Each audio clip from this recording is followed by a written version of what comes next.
Baik, bismillahirrahmanirrahim. Assalamualaikum warahmatullahi wabarakatuh. Waalaikumsalam warahmatullahi wabarakatuh. Alhamdulillahirabbil alamin. Shalatu wassalamu ala asrafil anbiya'i wal mursalin wa ala alihi washabihi ajmain. Kita bersyukur kepada Allah atas segala nikmat, taufik, hidayah dan kasih sayang yang Allah berikan kepada kita semua, sehingga di subuh yang penuh berkah ini Allah izinkan kita untuk bersama, tentunya dalam rangka kajian tafsir Ibnu Katsir yang sudah kita bahas semenjak beberapa waktu yang lalu. Alhamdulillah pada subuh yang berbahagia ini kita semakin istiqamah ya, karena majelis ilmu adalah majelis yang sangat diberkahi oleh Allah Subhanahu wa taala. Man kharaja fi talabil ilmi fahuwa fi sabilillah hatta yarja'. Siapa yang keluar dari rumahnya karena Allah Subhanahu wa taala untuk menuntut ilmu, berbagi ilmu, fahuwa fi sabilillah, dia sedang berada di jalan Allah hatta yarja', sampai kita pulang ke rumah, Pak. Nah, jadi dari rumah kita ke masjid, ke mushola, majelis ilmu, kemudian kita balik pulang ke rumah. Nah, semuanya ternyata itu adalah fi sabilillah. Andai kata di perjalanan kita dipanggil oleh Allah, innalillahi wa inna ilaihi raji'un, insyaallah mudah-mudahan mati seperti matinya orang fisabilillah. Ini luar biasa. Asalkan utang piutang dengan manusia diselesaikan oleh orang-orang yang tinggal. Nah, itu kuncinya. Baik, kajian kita sekarang ayat ke-14 sampai 19. Allah Subhanahu wa taala berfirman, qad aflahal man zakka wa zakara asma rabbih fasalla bal tu'thirunal hayatad dunya wal akhiratu khairu wa abqa inna hadza la fi suhufil ula suhufi Ibrahim wa Musa. Kata Allah Subhanahu wa taala, sesungguhnya beruntunglah orang-orang yang membersihkan diri dengan apa? Dengan beriman kepada Allah Subhanahu wa taala. Jadi salah satu cara untuk membersihkan diri adalah beriman kepada Allah Subhanahu wa taala. Tetapi kamu, maksudnya orang-orang kafir, tetapi orang-orang kafir memilih kehidupan duniawi, sedangkan kehidupan akhirat adalah lebih baik dan lebih kekal. Nah, sesungguhnya ini benar-benar terdapat dalam kitab yang terdahulu, Lauh Mahfuz, yaitunya termasuk juga kitab-kitab Ibrahim dan kitabnya Musa. Jadi bukan sekedar Lauh Mahfuz, tapi ternyata ada kitab-kitab Ibrahim dan kitabnya Musa alaihissalam. Nah, Bapak hadirin jamaah subuh yang dimuliakan Allah Subhanahu wa taala, ketika kita amati ayat ini luar biasa beruntung. Nah, ini sebuah keberuntungan untuk orang-orang yang membersihkan diri. Orang-orang yang membersihkan diri itu adalah orang-orang yang senantiasa bertakarub ilallah, mengukuhkan keimanan kepada Allah, menghindarkan berbagai macam dosa, menghindarkan berbagai macam kemaksiatan, menghindarkan berbagai macam kemubaziran. Maka dia kokohkan imannya kepada Allah. Ini adalah salah satu cara untuk membersihkan diri. Karena beriman itu adalah ketika seseorang mengucapkan dengan lidah, dibenarkan oleh hati, kemudian diikuti dengan pekerjaan, itulah dia iman. Makanya di puncak iman itu ada namanya takwa. Takwa itu sejajar dengan ihsan. Anta'budallaha ka'annaka tarahu fa illam takun tarahu fa innahu yarak. Jadi kata Rasulullah, engkau beribadah kepada Allah seolah-olah engkau melihat Allah. Tetapi jika engkau tak mampu melihat Allah, yang mesti kamu yakini adalah Allah pasti melihat kamu. Ini luar biasa. Jadi Bapak hadirin jamaah subuh yang dimuliakan Allah SWT. Nah kemudian dan dia ingat nama Rabbnya, lalu dia sholat. Ketika dia ingat Allah Subhanahu wa taala, kemudian dia sholat. Artinya orang yang sholat itulah orang yang senantiasa ingat kepada Khalik, orang yang selalu ingat kepada Ar-Rahman, orang yang selalu ingat kepada Ar-Rahim, orang yang ingat kepada Al-Malik. Ini dari siapa mereka? Orang-orang yang sholat. Insya Allah kita termasuk orang-orang yang senantiasa ingat kepada Allah, kemudian kita melaksanakan sholat. Ini kelebihan orang-orang yang beriman. Tetapi mendirikan sholat, ya, mendirikan sholat itu maksud dalam tafsiran mendirikan sholat itu bukan sekedar sudah kita lakukan, tidak, tetapi termasuk mendirikan waktu sholat, artinya melaksanakan sholat tepat pada waktunya. Kemudian yang kedua adalah usahakan berjamaah, ini sudah kita lakukan.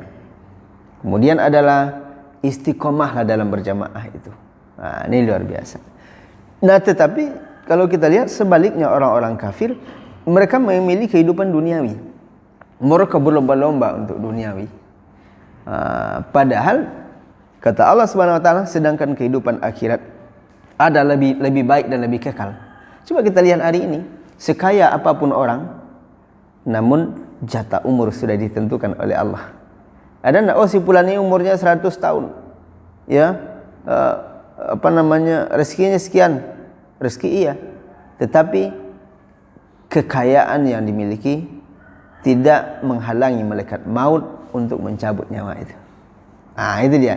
Ataupun mungkin barangkali orang yang hanya disibukkan oleh urusan duniawi, padahal kehidupan akhirat sesungguhnya adalah kehidupan yang abadi.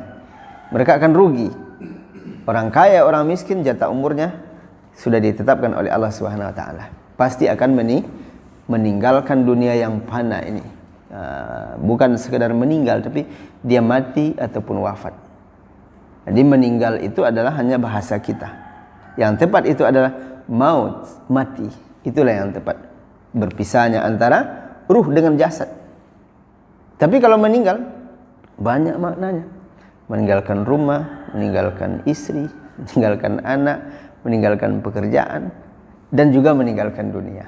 Jadi supaya dia lebih terarah, maka dia adalah bukan meninggal tapi mati ataupun dia wafat. Jadi Bapak hadirin jamaah yang dimuliakan Allah Subhanahu wa taala, maka dari itu orang yang pintar adalah dia bisa mengimbangi dunia wal akhirah. Dunia iya, akhirat oke. Tetapi akhiratnya lebih tinggi, ya, lebih tinggi poinnya dibandingkan dunia. Ini lebih bagus. Coba kita lihat banyak orang hartanya banyak, kekayaan melimpah, tapi jarang mereka jumpa di masjid. Jarang mereka salat, jarang mereka ini. Apalagi orang-orang kafir, mereka melaknat Allah, dilaknat oleh Allah Subhanahu wa taala. Tapi kita lihat rezekinya melambung. Kok begitu? Sementara dia kafir, dia tidak taat, dia menjauhi Allah, tapi rezekinya istidraj namanya. Apa istidraj itu? Allah berikan semuanya apa yang dimintanya hari ini, tetapi ada saatnya nanti semua akan dipertanggungjawabkan, akan dibalasi oleh Allah dengan balas yang seadil-adilnya. Jangan pernah kita iri. Oh, orang itu kan tidak sholat, kemusola pun tidak, tapi kok rezekinya semakin bertambah. Istidraj. Allah berikan hari ini, tapi tunggu ada saatnya nanti semua yang diperoleh hari ini menjadi tantangan besar di hari kiamat kelak nanti. Bapak hadirin jamaah yang dimuliakan Allah Subhanahu wa taala, itulah kebiasaan orang-orang kafir. Sungguhnya ini benar-benar terdapat dalam kitab yang lalu. Kitab siapa? Kitab Nabi Ibrahim dan juga kitab Musa alaihissalam. Bapak-bapak hadirin jamaah subuh yang dimuliakan Allah Subhanahu wa taala. Jadi qad aflaha man tazakka, sungguh beruntung orang-orang yang menyucikan diri. Kita bersihkan diri kita. Karena tidak ada diri yang tidak ada dosanya kecuali para nabi dan rasul. Insan kamilnya memang sudah ditetapkan oleh Allah. Jadi kalau kita kaji, kita yang hadir subuh hari ini, siapa di antara kita yang tidak berdosa? Saya pikir nggak ada yang berani tunjuk tangan. Jangankan kita sebanyak ini, kalau kita tanya satu masjid yang besar atau satu lapangan itu, siapa di antara Anda yang merasa tidak berdosa? Saya pikir tak ada yang tidak nunjuk, kecuali mungkin anak-anak kecil yang belum dibebani dengan hukum. Gitu dia. Jadi yang tidak dibebani hukum, yang pertama adalah orang tidur sebelum dia bangun, anak kecil sebelum dia balik, yang ketiga orang gila sebelum dia sembuh. Ini dia. Kemudian dikatakan dia orang tidur, dia bangun. Dikatakan dia anak kecil tapi sudah besar, berarti yang dua ini tidak berlaku. Kemudian masuk pada yang ketiga, berarti kalau pilihan yang ketiga apa tadi? Orang gila sebelum dia sembuh. Gitu. Tapi jangan kita bilang pula ini orang nggak mau sholat ini berarti gila ini. Secara agama iya dia termasuk begitu, tapi jangan dia sampai tersinggung perasaannya sehingga membuat kita marah. Kan itu tadi dibilang dia anak kecil, dia sudah dewasa. Dibilang dia tidur, sudah bangun. Yang keempat ini ada dibilang orang gila sebelum dia sembuh, berarti gila. Gitu. Bapak hadirin jamaah subuh yang dimuliakan Allah Subhanahu wa taala. Nah, kemudian dunia tidak ada nilainya dibandingkan dengan akhirat. Jadi bal tu'thirunal hayatad dunya. Sedangkan kamu orang-orang kafir memilih kehidupan dunia, yakni kalian lebih mendahulukan dunia daripada urusan akhirat, dan kalian lebih menonjolkan dunia daripada manfaat kebaikan untuk kehidupan kalian di dunia dan bekal kalian di akhirat. Wal akhiratu khairu wa abqa. Padahal kehidupan akhirat itu lebih baik, lebih kekal. Jadi itu abadi selamanya. Imam Ahmad meriwayatkan dari Abu Musa al-Asy'ari bahwa Rasulullah bersabda. Apa kata Rasulullah? Man ahabba dunya adarra bil akhirati wa man ahabba akhiratu wa adarra bid dunya fa asiru ma yabqa ala ma yufna. Barang siapa yang mencintai dunia, maka ia merugikan akhiratnya. Barang siapa yang mencintai akhiratnya, maka ia merugikan dunianya. Maka dahulukanlah alam yang kekal daripada alam yang pasti musnah. Hadis ini hanya diriwayatkan oleh Imam Ahmad. Dia artinya kita boleh seimbang, bukan seimbang, kita boleh dunia akhirat, tetapi utamakan akhirat itu. Karena kehidupan yang abadi itu. Ini paling 50, 60, 70 tahun, taruhlah 90 tahun. Setelah itu berangkat meninggalkan dunia. Walaupun ada umurnya yang lebih dari itu, tapi bonus itu. Tapi kalau kita lihat, mungkin di usia Pak Rambe lah. Nah, kira-kira sudah ada enggak kawan-kawan Pak Rambe yang sudah duluan? Banyak ya. Sama Pak Sepangat mungkin. Coba kawan-kawan masa lalu, mungkin banyak sudah meninggal. Ya Pak? Jangankan usia bapak, usia kami saja sudah ada itu kawan-kawan yang meninggal. Coba kita bayangkan batasan umur dunia itu hanya sebentar saja. Jangan sampai ia menjerumuskan kita untuk merugikan kehidupan yang abadi di akhirat kelak nanti. Jadi hadirin jamaah yang dimuliakan Allah SWT. Kemudian terakhir, lembaran-lembaran Nabi Ibrahim dan Nabi Musa. Inna hadza lafi suhufil ula, suhufi Ibrahim wa Musa. Sungguhnya ini terdapat dalam kitab-kitab yang terdahulu, yaitu kitab Ibrahim dan Musa. Ayat-ayat di akhir surat Al-A'la seperti firman Allah dalam surah An-Najm, ataukah belum diberitakan kepadanya apa yang ada dalam lembaran-lembaran kitab suci yang diturunkan kepada Musa dan lembar-lembar Ibrahim selalu menyempurnakan janji, yaitu bahwa seseorang berdosa tidak akan memikul dosa orang lain. Jadi tidak ada dosa keturunan itu. Walaupun ada dia katanya dia anak haram, dia dulu lahir hasil dari perzinaan. Anak itu tidak berdosa. Anak itu suci. Yang bermasalah adalah orang yang melakukan perzinaan sehingga dia hasilnya. Gitu. Jadi jangan disalahkan, oh ini itu anak haram, jangan lagi ini, enggak bisa.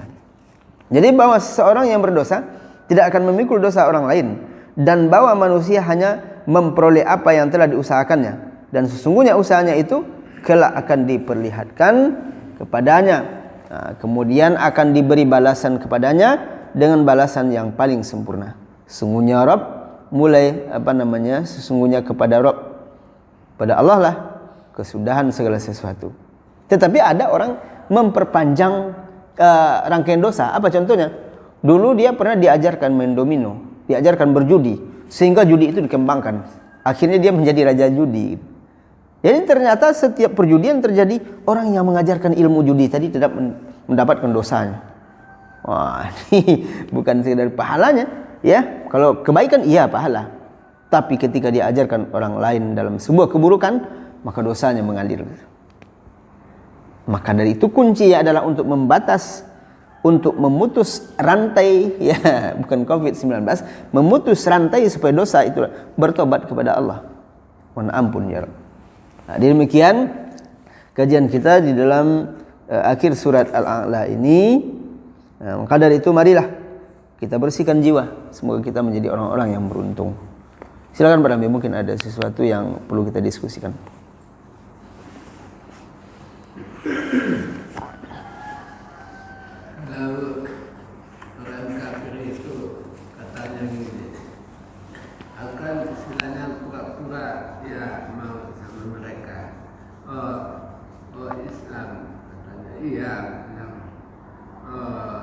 kan nggak apa-apa bilang. Kami yang beribadahnya kami, katanya. Kata mereka ya. Kami pun beribadahnya, masa cuma orang itu perasaan orang beribadah, fikir masuk atas itu. Kami yang beribadahnya kami, katanya. Berarti anggap orang itu kita tidak beribadah. Ya dia beribadah dia. Bahkan rumah ibadahnya pun ada. Tetapi konsep ataupun ideologi kitab yang mereka gunakan bukan lagi kitab samawi yang lama, tapi di situ sudah ada perubahan. Kenapa begitu? Karena sifat yang namanya kitab samawi itu kitab tauhid. Tauhidnya Ibrahim, Nabi Isa alaihissalam, ya. Jadi Injil itu tidak sama lagi, karena Injil itu tetap mentauhidkan Allah jika itu benar. Taurat mentauhidkan Allah Subhanahu wa taala. Ini kan tidak. Nah, bahkan salah satu contoh lah ajaran di Taurat, ajaran di Injil sama dengan ajaran di Al-Qur'an. Orang tidak boleh membuka aurat. Tapi coba lihat mereka ke gereja. Seperti apa modelnya? Ini pakaian seksi, ini segala macam. Itu satu. Yang kedua adalah Tuhan mereka bukan satu. Tuhan Bapa, Tuhan Anak, Tuhan Ibu. Itu yang jadi problem. Berarti orang itu bukan dari asal sejarah. Tahunya mereka begitu, tapi karena hawa nafsu mereka. Mereka tafsirkan masing-masing sesuai. Ke hawa nafsu. Iya. Gitu dia, Pak. Orang itu yang menyimpangkan. Bukan karena asal sejarah. Nah, untuk pembuktiannya, coba lihat. Dari satu Injil ke Injil yang lain itu beda ada, Pak. Ini ya. Coba Quran dari Al-Fatihah sampai An-Nas, insya Allah sama. Jikapun ada orang berencana untuk memalingkan, tapi Allah jaga ini. Gitu dia. Jadi ya sudah, lakum dinukum waliyadin. Tapi kalau kita bisa mengajak mereka sehingga mereka tertarik dan mendapatkan hidayah, Allahu Akbar, itu luar biasa. Tapi jika tidak, biarkan mereka. Bagi mereka agama mereka, bagi kita ya kita. Gitu. Banyak sebenarnya kekeliruan yang terjadi pada diri orang kafir itu. Namun kembali pada yang tadi, walaupun kita sudah Islam, jangan pula kita merasa oh saya sini sudah suci, sudah bersih. Tidak perlu lagi. Memang kalau kita kaji di hadis yang sebelumnya, sesuai dengan hadis Rasulullah SAW, amma ahlun nar alladzihum ahluha. Adapun penghuni neraka, di mana mereka adalah penghuni sejatinya, maka mereka tidak pernah mati dan juga tidak hidup. Ternyata diproses dalam neraka itu sekian lamanya.